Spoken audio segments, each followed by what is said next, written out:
Assalamualaikum adik-adik, apa kabar semuanya? Nah, di video kali ini kita akan belajar mengenai ilmu pengetahuan sosial di kelas 4.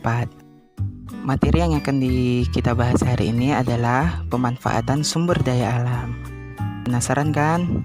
Mari sama-sama kita simak. Sumber daya alam.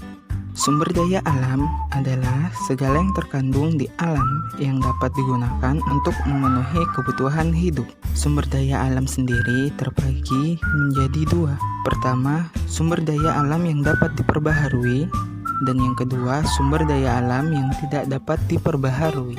Sumber daya alam yang dapat diperbaharui artinya sumber daya alam yang tidak akan habis bila digunakan karena dapat dikembangbiakan atau dibudidayakan. Contohnya hewan, tumbuhan, air, tanah, udara, dan matahari.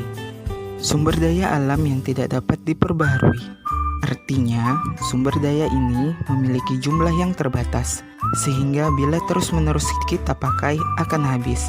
Biasanya SDA ini terletak di perut bumi. Contohnya itu barang tambang logam dan barang tambang bukan logam.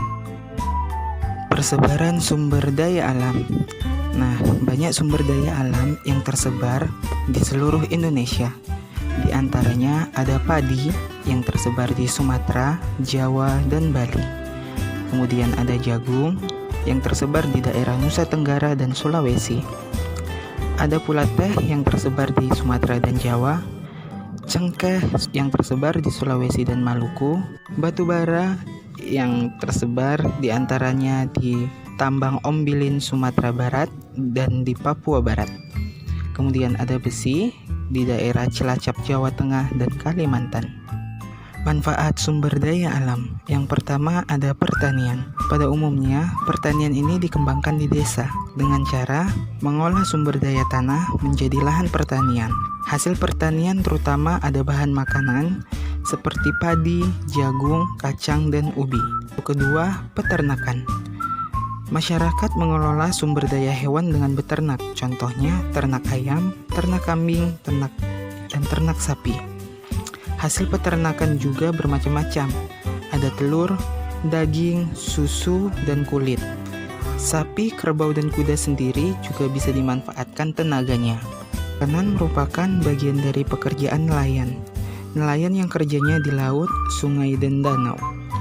Hasil perikanan di laut antara lain ada ikan kakap, teri, dan cakalang. Sedangkan hasil perikanan air tawar ada ikan nila, gurami, dan mujair. Sedangkan untuk hasil tambak ada udang dan bandeng. Kemudian manfaat perindustrian. Perindustrian biasanya ada di pinggiran perkotaan. Kegiatan industri ini mengelola bahan mentah menjadi bahan baku. Contohnya perindustrian tahu tempe dan industri genteng. Yang terakhir ada kerajinan. Kerajinan merupakan mengelola barang menjadi barang berguna atau bernilai seni. Contohnya rotan yang dibuat menjadi kursi dan juga tanah liat yang menjadi vas bunga. Nah, gimana adik-adik? Seru bukan materi pelajaran yang kita pelajari hari ini? Jangan lupa untuk mengikuti selalu video-video kita yang akan datang. Sekian dan selamat belajar. Sampai jumpa.